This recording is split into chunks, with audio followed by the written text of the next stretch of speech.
कुडाळमधील एका हरहुन्नरी कलाकाराने आपल्या कलेच्या जोरावर केवळ कोकणच नव्हे तर थेट अमेरिकेपर्यंत आपली ओळख निर्माण केली आहे. कुडाळ तालुक्यातील आकेरी गावचे रहिवासी शिल्पकार जयेश धुरी यांनी गेल्या 10 वर्षापासून शिल्पकलेच्या क्षेत्रात मोठे योगदान दिले आहे. कुडाळ येथे शिल्पधाम या कार्यालयाच्या माध्यमातून ते कोकणातील संस्कृती आणि इतिहासाला मूर्त रूप देत आहे. जयेश धुरी यांना कलेची जन्मजात आवड असल्याने त्यांनी प्रथम रायगड येथील आकारपॉट आर्टमध्ये 2 वर्षे मातीकामाचे धडे गिरवले. त्यानंतर मुंबई कला महाविद्यालयातून फाउंडेशन आणि प्रतिष्ठित सर जे स्कूल ऑफ आर्ट मुंबई येथून शिल्पकलेचे उच्च शिक्षण पूर्ण केले. जयेश धुरी यांनी छत्रपती शिवाजी महाराज, डॉक्टर बाबासाहेब आंबेडकर, गौतम बुद्ध किंवा विविध स्वातंत्र्य सैनिकांची सुबक शिल्प बनवली आहेत.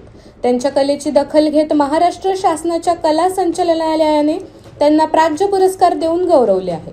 तसेच कोकणातील 400-500 वर्षे जुन्या देवतरंग या प्रथेवर आधारित त्यांनी साकारलेल्या कलेसाठी त्यांना BV तालीम पुरस्काराने सन्मानित करण्यात आले आहे. जयेश धुरी यांनी साकारलेली शिल्पे आज फायबर, मेटल आणि क्ले अशा विविध माध्यमातून महाराष्ट्रासह परराज्यातही पोहोचली आहेत. विशेष म्हणजे अलीकडेच त्यांच्या एका कलाकृतीला अमेरिकेतून मागणी आली असून ती तिथे रवाना झाली आहे.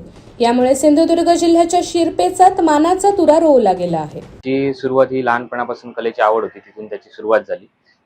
सुरुवातीला प्राथमिक शिक्षण इथलं पूर्ण केलं. त्या कालखंडातच साधारण कलेची आवड तयार झाली.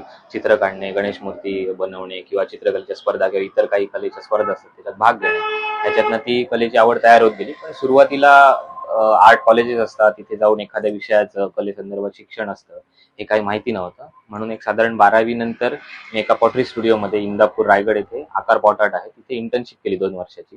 मग तिथे मला गेल्यावर आर्ट कॉलेज, त्याबद्दल इतर माहिती वगैरे सगळी समजत गेली आणि मी थोडा उशिराने आर्ट कॉलेजमध्ये जायचा निर्णय घेतला आणि त्याच्याप्रमाणे मी मुंबईत जाऊन मुंबई कला महाविद्यालय येथे फाउंडेशन कोर्स म्हणजे मूलभूत अभ्यासक्रम तो 1 वर्षाचा पूर्ण केला आणि त्याच्यानंतर सर जे स्कूल ऑफ आर्ट मुंबई येथे मी शिल्पकलेचं शिक्षण पूर्ण केलं 4 वर्षाचं. मी बनवली जवळपास सर्व शिल्प ही लोकांपर्यंत पोहोचत आहेत, लोकांना आवडत आहेत, लोकांशी ती कनेक्ट होत आहेत. आपले आजूबाजूचे विषय घेऊन आम्ही जी शिल्प बनवतो आहे ती लोकांना खास करून जास्त आवडत आहेत.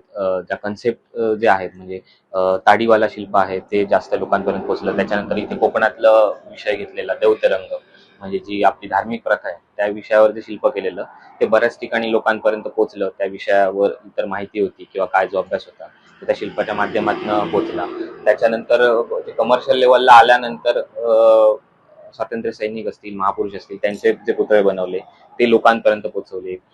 याआधी पण तसे पुतळे झाले होते पण थोडं कामातली वेगळी शैली आणि वेगळी स्टाईल किंवा थोडं वेगळे प्रयोग केले ते लोकांना आवडले आणि त्या पद्धतीची कामं मग अजून येत गेली. राज्य शासनाने तुमचा गौरव केला या तुमच्या कलागुणाचा, कसं सांगायला? ह्याच्यात बरेच वर्ष काम करत होतो. त्याच्यानंतर आता 2023 मध्ये महाराष्ट्र शासनाने प्रथम क्रमांकाचा राज्य पुरस्कार देऊन मी बनवलेल्या स्कल्पचरला त्याचा गौरव केला. त्याच्यानंतर अजून काही पुरस्कार देऊन सन्मान केला इतर स्कल्पचरचा. आजची युवा पिढी म्हणजे कला क्षेत्रातील असेल, काय त्यांना मार्गदर्शन कराल तुम्ही? या कला क्षेत्रात यायचं असेल तर आता खूप दिवस चांगले आहेत. आता पूर्वीसारखी परिस्थिती राहिली नाही. तुम्हाला 8वी-9वी पर्यंत असेपर्यंत शाळेत असताना तुम्हाला समजते की तुम्हाला कलेमध्ये आवड आहे, कितपत आवड आहे किंवा तुम्ही यामध्ये करिअर करू शकता का. आणि ते समजल्यानंतर तुम्हाला जर त्यात करिअर करायचं असेल तर याच्यात पुढे आर्ट कॉलेजेस असतात, वेगवेगळे विषय घेऊन तुम्ही त्याच्यात स्पेशलायझेशन करू शकता आणि त्याच्यामधनं मग तुम्ही तुमचा पुढचा व्यवसाय, नोकरी त्या माध्यमातून करू शकता. आता शिल्पकलामध्ये पहिलं आपण मातीमध्ये मॉडेल बनवलं जातं.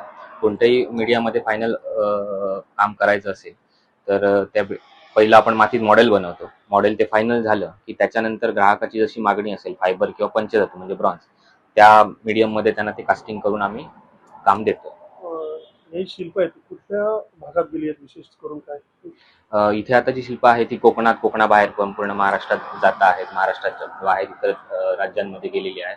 तसंच अलीकडेच आम्ही अमेरिकेपर्यंत पण आमचं काम पोहोचवलं आहे. तिथून आम्हाला मागणी होती, मग ते काम आम्ही तिथपर्यंत आता पोहोचवलं.